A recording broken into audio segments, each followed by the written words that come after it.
पाहतो की बरेच वारकरी असे आहेत, जसं तुम्ही मला मगाशी सांगितलं की दरवर्षी आषाढीला पंढरपूरला वारकरी जातात. काही वारकरी आपण जे पाहतो महिन्याच्या एकादशीला देखील जातात, बरेचसे जातात. पण हे यात साधे जे वारकरी असतात, एकदम साधे, की ते फक्त भक्तिभावाने जातात, ह्या वारकऱ्यांची संख्या कुठेतरी कमी होते. ही संख्या टिकली पाहिजे, यासाठी काय करताय?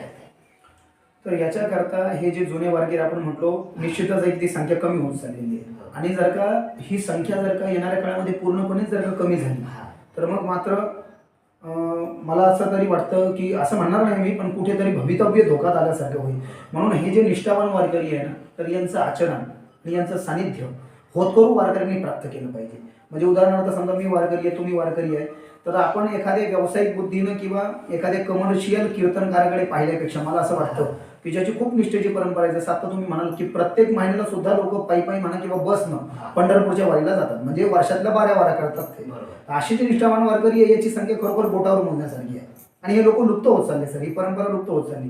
तर अशा लोकांच्या सानिध्यात जाऊन मला असं वाटतं की यांच्या मुलाखतीही झाल्या पाहिजे, आपण यांना यांचे अनुभव पण विचारले पाहिजे. आणि यांच्यातलं हा जो सात्विकपणा आहे किंवा यांच्यातली जी दृढता आहे, यांच्यातली ही एकनिष्ठता आहे बाबा, की काही जरी झालं तर अंतिम श्वासापर्यंत मला मरेपर्यंत प्रत्येक महिन्याला वारीला जायचंच आहे, तर एवढी दृढता आणि एवढी व्यापकता यांच्यामध्ये कुठून आली, तर त्या गोष्टी आपण जाणून घेतल्या पाहिजे. यांचं जर का आचरण केलं तर मला असं वाटतं की निष्ठावान जे वारकरी संप्रदायामध्ये तुमच्या आमच्यासारखे जे काही पाईक आहेत वारकरी आहे, तर हे लोक सुद्धा तो त्यांचा बाणा आपल्या